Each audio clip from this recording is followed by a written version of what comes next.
Hi, I'm Frank. I'm here on my SeaDoo Switch, and we're going to test the battery.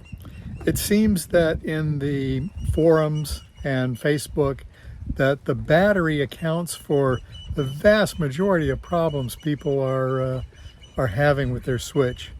We've gone to high capacity batteries to try to solve an issue, but a lot of times it could just be the battery itself.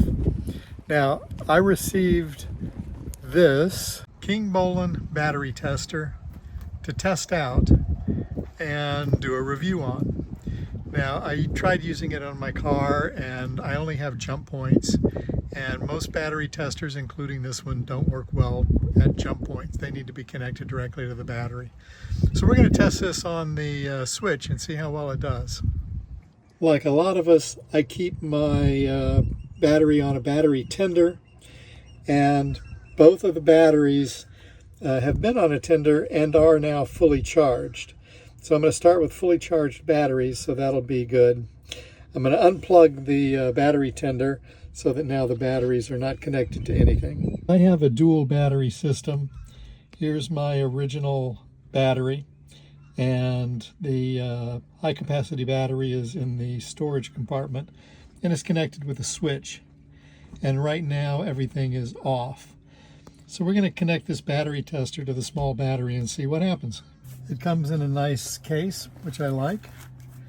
There is the battery tester, this Kingbolen battery tester. These are really pretty inexpensive, and right now I think you can get them for 30% off as well on Amazon. I'll provide a link if everything looks like it tests out pretty well for us. The switch, my switch is still off, so this battery is like it would be a freestanding battery. Once I connect the positive and negative terminals, it automatically turns on. So we get this where we can see it. So I'm going to hit OK to check the battery. And it's going to ask me 6 volt, 12 volt, or 24 volt. So I'm going to select 12 volts. We're going to say out of vehicle. This is a AGM battery.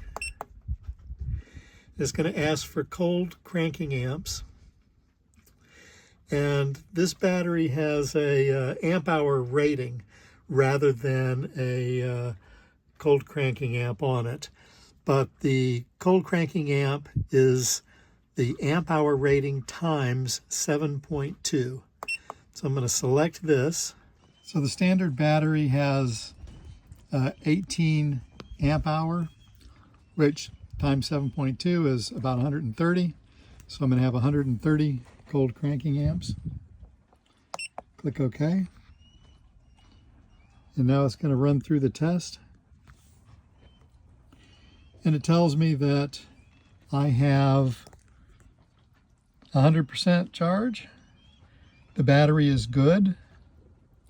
So I've got a good battery. It tells me the voltage is 12.71, which is normally good, and gives me the internal resistance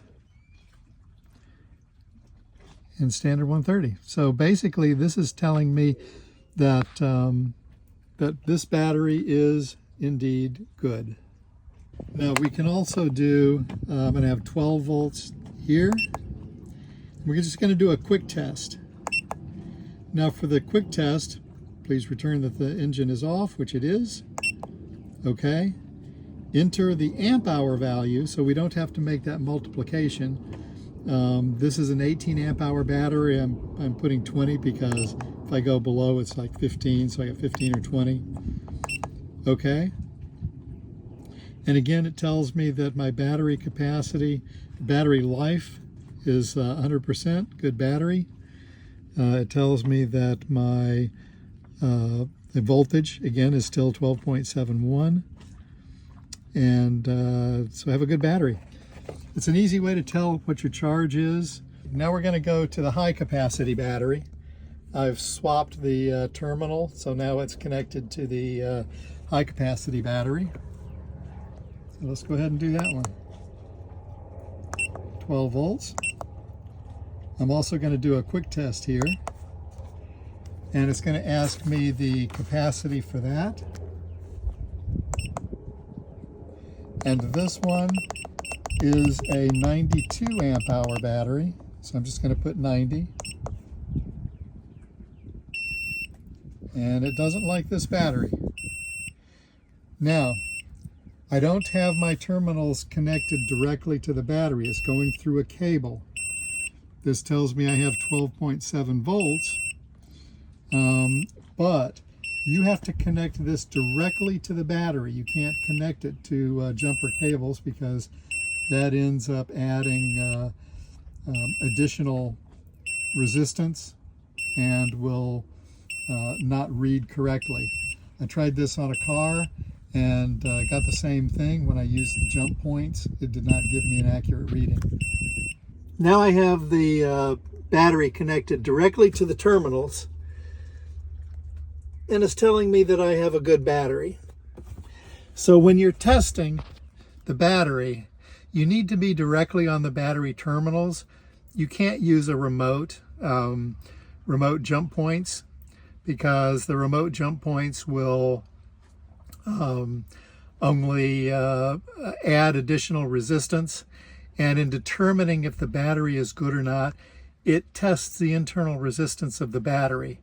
And that's based on the battery being connected, the battery tester being connected directly to the terminals and not the jump points, because that additional wire just adds enough internal resistance, enough resistance in general to make it read a bad internal resistance. The unit will also give you waveforms, and what this is it will tell you, here's where I started. Now I start the engine, and when I start the engine, the voltage drops. Then once the engine has started, the voltage should increase to a charging point. There we go. And then I shut the engine off, and we're back down to our 12 volts. So right in here it has a minimum of 10.87. Anything less than about 9.2, 9.5 is a bad battery. So the maximum is 14, so that would have been my charging voltage. And the 10.87 is the voltage when I started the engine. So basically, this is another way to verify that you have a good battery. This can also act as a regular multimeter and tell you where your voltage is. So there you have it for the Kingbolen battery tester. It is an inexpensive battery tester, but it does the job very, very well. There are other battery testers that are $100 or more. This is right about $20. If you click the Amazon link and there's a checkbox for a discount, and you'll get that discount for, I don't know, 30% off or 20% off, something like that. But since most of the problems that I read from Switch owners are related to the battery, then having a battery tester is going to help you to eliminate that as a possibility or confirm that that's a possibility. Keeping it on a battery tender is obviously a good idea, and I think most people are starting to do that now. But a simple way to test the condition of the battery and an inexpensive way can save you a lot of grief. I had left my blower motor on, and that is unswitched. So as I took the ignition key out and went on my merry way, the blower motor was still running, and it killed my battery. And it threw all sorts of error codes, diagnostic codes, and it turned out all it was just I'd killed the battery. So once I had the battery recharged, everything was fine. Having this battery tester can help determine whether your battery really just needs a charge or if you need a new battery. And a cheap way to do that is this particular battery tester. So if you found this useful, then please give me a like and a subscribe. It helps me to keep doing these things. And happy motoring.